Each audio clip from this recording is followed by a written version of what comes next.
The Washington Manual of Surgery podcast is based on the 9th edition of the best-selling Washington Manual of Surgery. This podcast is meant to condense key topics from our manual into bite-sized episodes for your convenience. Now, on to this installment of the Washington Manual of Surgery podcast. After learning about managing small bowel obstructions and Crohn's disease in part 1 of this episode, we now move on to part 2, focused on classification and management strategies for small bowel fistulas. Let's move on to another case here. It's a 35-year-old gentleman who was shot in the abdomen 6 months ago. Whoa. I'm not a trauma surgeon, Cam. Don't worry, it was 6 months ago. Here. Okay, all right, fair enough. He underwent exploratory laparotomy with multiple small bowel resections.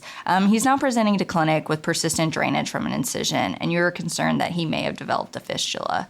So first things first, what even is a fistula? Yeah, a fistula is an abnormal communication between two epithelialized surfaces. Now, we sometimes talk about atmospheric fistulas because there's no epithelium to the atmosphere. So I think, there's some caveats to it. But in general, it's, abnormal connection between two things that shouldn't be connected. All righty. And how do you categorize fistulas? Yeah, so I usually think about them first of all, to describe them is based on their anatomy. So it's going to be based on what's connected to what. And I think that makes it easier for us as colleagues to be able to discuss it. Like if I tell you that somebody's got an enterocolic fistula or an enterocutaneous fistula, like you immediately know what I'm talking about. So I think knowing whether it's something that's on the inside or outside, where that connection is. But then when we think about categorizing them, I think there's certain characteristics that we'll use. So the location of them can help you better determine whether it's a proximal or distal fistula.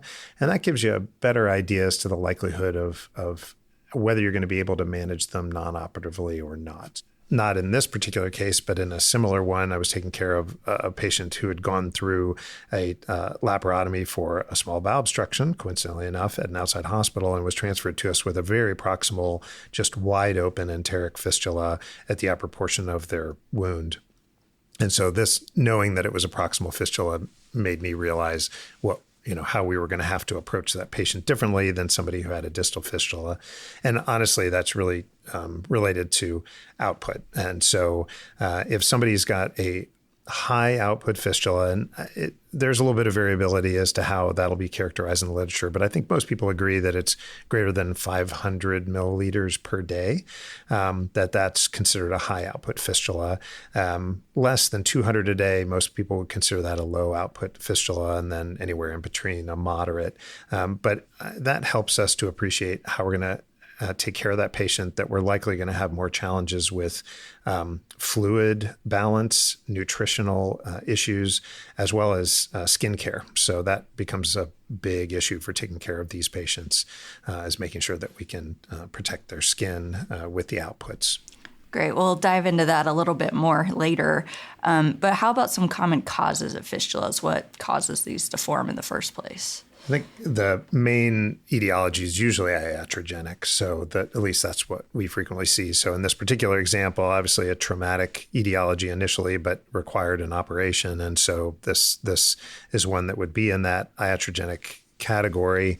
Not that an elective procedure was performed on the patient, but certainly patients can be at increased risk depending on the circumstances with emergent operations, with folks who are malnourished or who have really complex or complicated operations with extensive adhesions. If they're immunosuppressed, they have other reasons to be at higher risk for an anastomosis or connection or repair site to break down.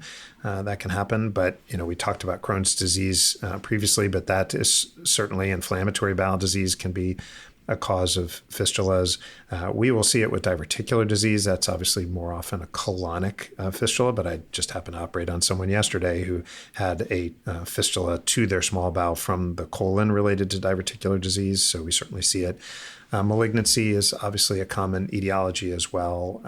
Radiation is something that we'll see. And then foreign bodies, especially mesh, for someone like you with an interest in minimally invasive surgery, you will unfortunately probably see these in the future. Well, you won't, of course, but maybe your colleagues or partners might. But suture fistulas, can certainly happen to, if somebody happens to nick a piece of bowels or closing the abdomen or something and catch it there. So foreign bodies certainly as a source. Great. With a history and exam, this draining, wound, I think everyone's suspicions get raised for a fistula. But how do you go about actually confirming that's what's going on? Yeah, so your exam may be very clear, and I mentioned the case I saw earlier, and there were two ends of the bowel sticking out of the upper portion of the wound. It couldn't have been more clear, and imaging wasn't really necessary in that particular circumstance to clearly define what was going on. Now, imaging helped us in other ways, of course, but in this particular circumstance with this young man who's gone through a traumatic injury and had to have operative intervention, I would certainly start with cross-sectional imaging, and CT is our usual go-to modality to look for maybe any undrained collections, any other pathology within the abdomen. It'll also give us a little bit more about the anatomy of what's going on. And I think with oral contrast especially, we can get a little bit more information about, say, the length of the fistula, the location of it. Again, is it proximal or distal? What portion of the GI tract is involved? Is it small bowel? Is large bowel also involved? Is it stomach, et cetera? So it can really help. But you can also consider doing what we call a fistulogram. So actually trying to interrogate the external aspect of the fistula by putting a small catheter in and putting contrast through it. Usually our interventional radiology colleagues will be the ones to help with that, or our GI, GU radiology colleagues. But I do find usually just a great oral contrasted CT scan is enough.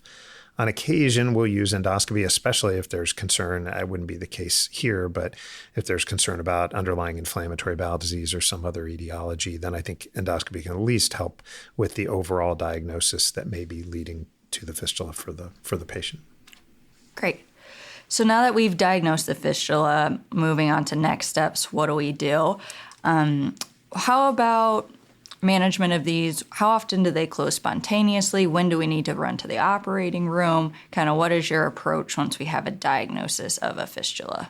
Yeah, the good news is we rarely have to run to the operating room for these. Luckily, they're rarely an urgent emergent circumstance. So we do have the opportunity to be able to optimize the patient as much as possible before we think about operative intervention. That being said, there are opportunities for these to close on their own.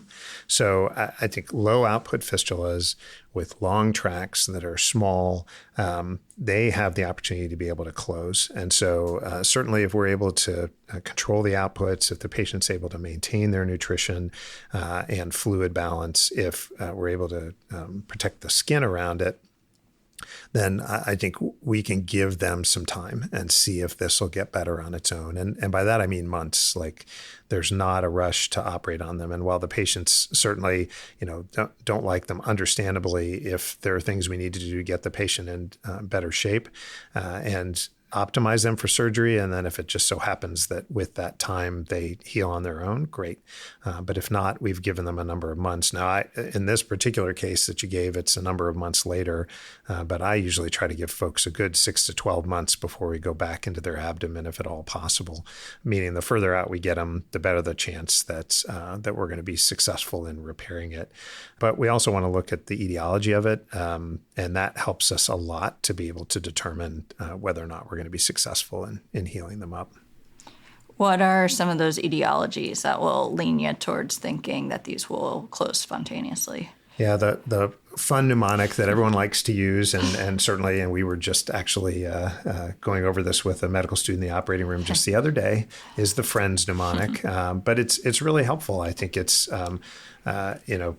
this is one of those mnemonics that you actually usually can use and remember. But we think about the F as a foreign body. So is there, mesh or other source that's precluding the fistula from closing? Certainly radiation can make it very difficult as the R in getting anything to heal. Whether there's any inflammatory process, so, Crohn's disease or other source of infection that may be persisting and causing it to fail to heal or close. Epithelialization of the tract. So again, if it's a short wide tract, it's much more likely to be epithelialized and therefore not close spontaneously. I think about the N as neoplasm, but also nutrition, because if you can correct someone's nutrition, you may have the chance to actually be able to have it heal up spontaneously. The D is distal obstruction. And obviously, if there's a dam in the river distal to the fistula, that fistula becomes the path of least resistance. And until you can knock the dam down or take the dam away, the fistula is going to stay open. And then finally, thinking about steroids, but really immunosuppression in general. So whether it's specifically steroid agents or other medical therapies that may make it hard for that fistula to heal. So keeping these in mind as a fistula persists can be really helpful in deciding what are the best approaches to treat it. Great. And I think you've touched on a lot of kind of the management while we're waiting to see if this closes spontaneously with supplementing nutrition and fluids, treating any underlying infections, protecting the skin. Is there anything in particular we can do to help decrease output, since you're saying lower output fistulas are more likely to close spontaneously? Yeah. So if in this case it's a low output fistula, we probably wouldn't need to do anything. But if it does fit, especially in that high output category, and the patient I referenced was certainly one who had high output fistula. So not only did we really have to work to contain the outputs and protect the skin around the fistula, but interventions such as bowel rest is usually our first one. So decrease the oral intake. Not only does that help decrease the volume that the fistula is needing to handle, but it also decreases some of the secretory things that can occur when you eat. And so using anti-secretory medications like proton pump inhibitors and other means to decrease fluid output through the GI tract. Some fistulas may respond to oral agents like Imodium or Lomodal or things like that to decrease motility and decrease outputs. Octreotide is one that we will frequently hear about. The data on that's really mixed, but I think it's a low risk, potential high reward option for someone you've tried pretty much every other modality to slow down the outputs, that trying one of the somatostatin analogs is something that can be potentially useful and decrease those outputs. And again, if nothing else, if that helps with protecting the skin and just thickening the outputs or decreasing the outputs a little bit, that can make it easier to control the fistula while you're continuing to work on fluid and nutrition to try to get them into a better shape. And if you can then prehab them for a big operation, I think it only benefits the patients in the long run. Let's say you've waited your 12 months, you've optimized this patient best you can, and they're still having persistent drainage from their fistula. It is not closed spontaneously. So you ultimately decide it's now time to go to the operating room. What are you doing in these cases? Yeah, so it obviously that depends again, individualized to the patient. Depends on where the fistula is, what's involved, what may need to be resected or repaired, and again thinking about a multidisciplinary approach. So if there's a fistula to the bladder, am I going to need my urology colleagues? If it's to the vagina, am I going to need help with my gynecologic colleagues or upper GI tract, et cetera? So it's all about preparation, not only preparing the patient, but also making sure that you've optimized things for success in the operating room. But most of the time, it's making sure you've got recent imaging and have an appreciation for what is involved in the fistula and what might need to be addressed at the time of the operation. There are times when these, if they're very focal, can be addressed in a minimally invasive approach. But most of the time, these patients have had multiple prior procedures. They may have, especially if it's an enteroatmospheric or enterocutaneous fistula, they may have a pretty decent sized hernia that's involved too that may need to be addressed. And so I do find much of the time these need to be done in an open fashion, and just trying to isolate the ends of the fistula, make sure that you've cleaned up the edges, so to speak, as much as possible and get to healthy tissue as you can.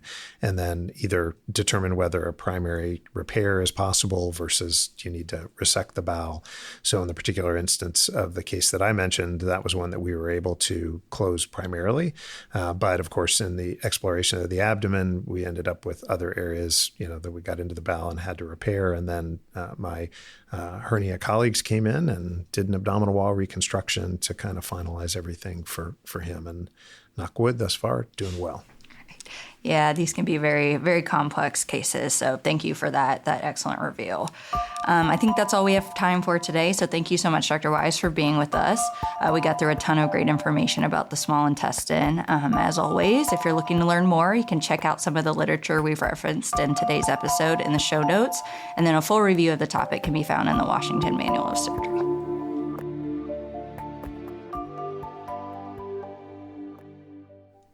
We are Drs. Paul Wise and Jeff Blatnick, senior editors of the Washington Manual of Surgery. We'd like to thank the residents and faculty of the Department of Surgery at Washington University Medicine, and we'd especially like to thank our associate editors for this edition, Drs. Catherine Caldwell, Ina Chen, Bradley Kushner, Martha Bucky McGilvray, and Jorge Zarate Rodriguez. We hope that you enjoyed this episode of the Washington Manual of Surgery podcast. For more comprehensive information in a brief outline format, check out the print and digital version of the Washington Manual of Surgery, published by Wolters Kluwer Health and Lippincott Williams & Wilkins. Please search online for the Washington Manual of Surgery 9th edition to purchase your copy of the manual. To learn more about the educational opportunities available in the Department of Surgery, please search General Surgery Residency at Washington University School of Medicine in St. Louis.